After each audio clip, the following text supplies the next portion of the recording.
Hi, everybody. Thanks very much for having me along. My name is David. I am a geologist, so I'm going to be the first one to put my hands up and say the music industry and nightlife industry is not so much my scene, but there are people within my company who very much are fully involved in that space. And previously, when I've described this project, it has been to fellow geologists or engineers. So again, this is my first time trying to pitch it towards the nightclub space. So if things need clearing up at the end, there'll be time for questions. If I've not explained things well enough, then that's the time to get some questions in. I'm going to be talking today about a system which we've developed in the last 2 years called BODYHEAT, and it's based out at SWG3 in Glasgow. You might have seen it on the news. It's been covered a fair bit by the likes of BBC, the New York Times, etc., etc. But yeah, we'll get straight into it. So I'm sure I don't need to go into too much detail about what the problem is we're trying to address. And from the few talks I've seen already, it sounds like environmentalism is quite a strong factor in a lot of the sort of driving processes in many of these new developments. And that's exactly what it is for us. But my company is a geothermal company, which means that we're tackling the issue of decarbonizing heating and cooling and potentially power generation. But, as you can see here, it's increasingly hard to actually convince people that you are 100% legitimate without being branded as greenwashing or otherwise. So perhaps completely disconnecting your gas boiler is a way to prove to your clients that actually you are devoted to being 100% renewable. So TownRock, who is my company, TownRock Energy, generally we're approaching the decarbonization of heating in the UK, further afield than that, because not many people know that over half of the UK's energy emissions and energy demand is made up of the heating demand. Most of that is met by hydrocarbons still. About 6 to 10% currently is low carbon heating schemes, of which this is one. So how on earth did this idea come about? And we'll get into the nitty-gritty of it later on. But essentially, we have our founding member, Dave Townsend, who is a huge clubbing enthusiast, but also very passionate about the environment. And one night at his favorite nightclub, SWG3, he realized how much heat there was given off by these people dancing. And essentially, we have to come up with new ways and new innovative ways to understand how we can capture otherwise wasted energy. And this was the beginnings of his idea to say, okay, maybe this is a way for us to start capturing all this excess heat which people just give off while they're dancing. And so if you've got venues which have both a heating demand at some points through the week, through the day, through the year, but also a significant cooling demand because things get hot and sweaty when you're dancing, then there's certainly ways that you can begin to balance these and find a way to store that energy between the demands. And this is just a quote from one of the co-founders of BODYHEAT. And the thing that I like to take from this is the fact that it gives the customer a choice.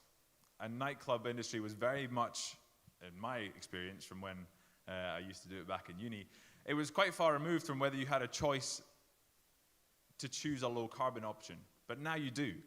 And so it's basically this thing that people can come and they can contribute their bit simply by dancing as hard as they can, because the harder they dance, the more heat they give off, and therefore the more low carbon heat we have to use in this space elsewhere and later on. So what this means is, essentially, we've got this new technology. The technology is new to the nightclub space, but it's not a new technology overall. It's essentially closed-loop boreholes. And these things have been heating and cooling houses in the US for decades. So the technology is not new, it's the application which is new. And that's what makes it really attractive, because this is the first time that we've found that people in the UK can use this sort of heating and cooling in a nightclub.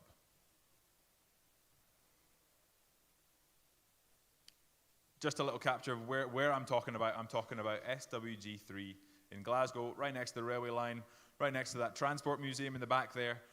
And previously it was just this old industrial estate, this old warehouse that the owners decided to take over and renovate.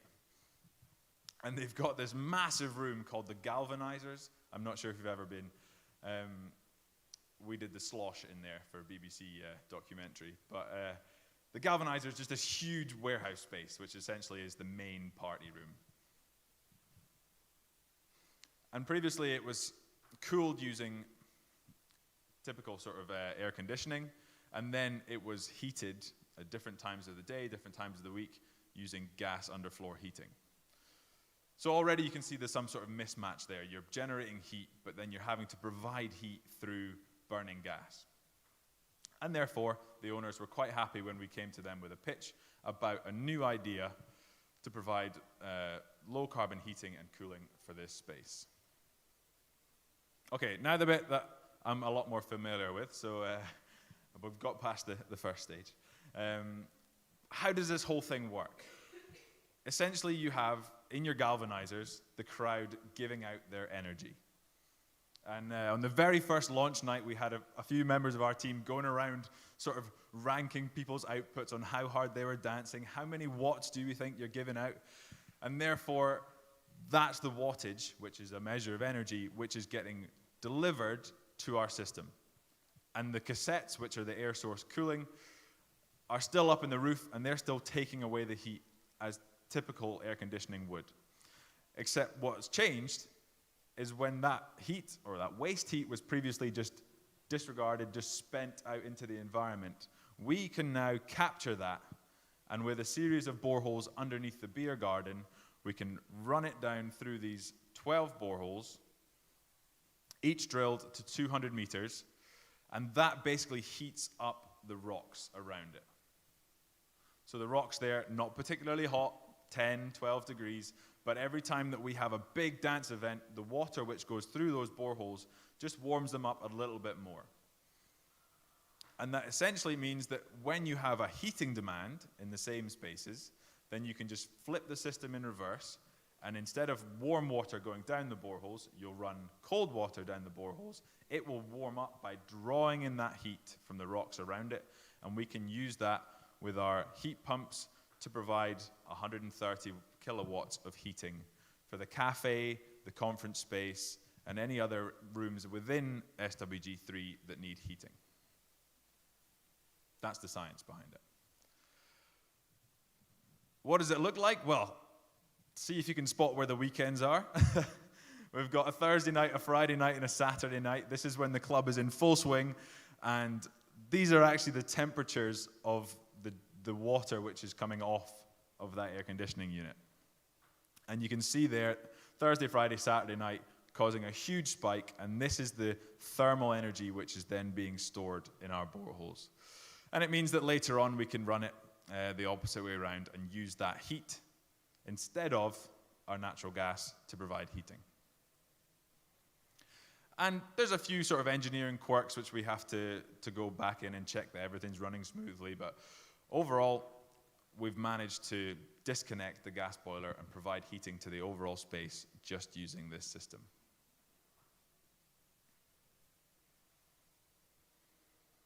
And so, just as I touched upon at the start there, this essentially is putting the customers and the community at the center of this net zero journey. And SWG3 as an entity is hugely supportive of local artists in the graffiti space, in the music industry, of course, and it basically just gives everybody who's involved with that space a chance to make a choice towards choosing the net zero opportunities.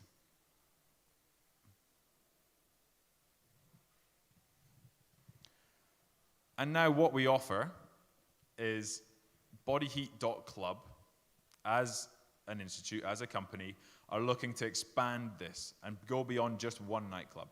And so we're already in communication with nightclubs across Europe, but there are other areas where there's a heating demand and a cooling demand in close proximity, and each of these are currently inducing carbon-intensive means to cool or heat them. And so by pairing these up, then it means that we can completely eradicate that carbon-based heating system.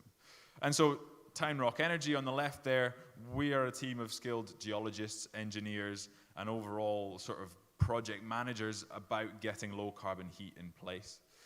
And SWG3 are the experts in the industry. They're the experts for marketing, for promotion, for all of the swanky graphics that we've managed to put together on the slides today. And between us both, we think that this can be a huge opportunity to roll out low-carbon heating and cooling. And as we come towards the end of the presentation, I just want to let you know how much this has struck a chord, pardon the music pun, with the communities across the world, because there's so many geothermal systems in place of this nature, but I was saying it's the application which is novel, and that is what's really taken off. And so we've been covered by the BBC, by Politico, by the New York Times, and people have just found this thing online somewhere, and it's just captured their imagination about how cool and how fun tackling climate change could be. And that's what's allowed it to really take off. And so, like I said, we've been in the galvanizers in the top left there, doing the slosh amongst, members of the community. That was the very first night that this thing got switched on. And then it's just completely exploded from there. I remember looking through an Excel spreadsheet of all the different media posts which have gone through like 30 different countries worldwide. And my friend's texting me from like Munich or Barcelona saying, "Why are you on my TV talking about these random boreholes in this Glasgow backyard?" But that's the power of the community, and it's the power of the sort of the capturing of the imagination in that sense. And so if you want to go and find out more, there's plenty of videos on YouTube, or you can find it on the BBC News page. But for now, that's all for me. And if anyone has any questions, or if you feel I've not explained it well enough, then this is the time. So thank you very much.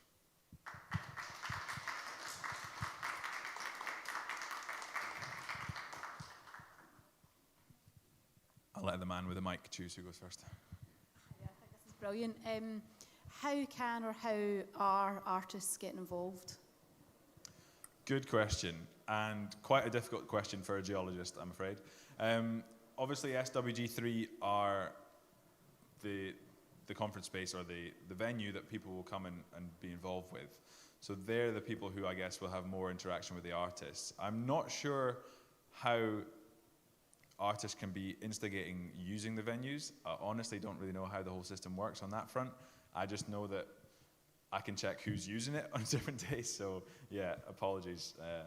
I guess I'm only really good for technical questions at this point. Thank you. Sorry.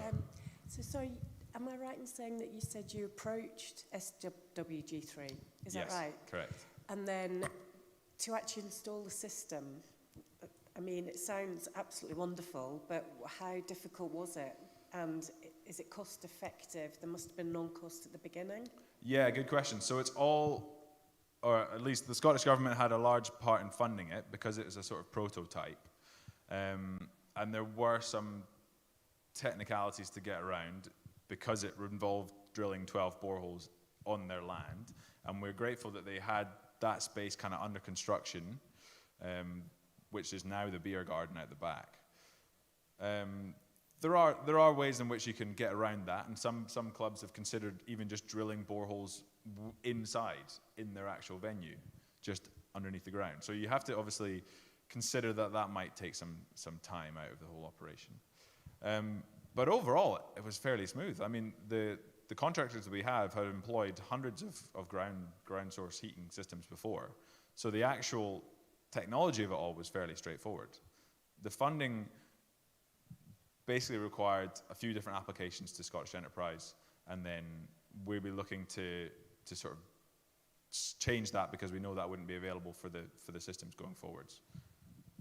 Are there other places in the UK that you're looking to install this? Yeah, so there have been loads of interest since then, and loads of emails coming through our inbox in terms of people inquiring, would it work at our site? And if so, how can we get involved? Because, yeah, like I said, it just captures the imagination, and people want to make a difference, and often it's hard to know where to start.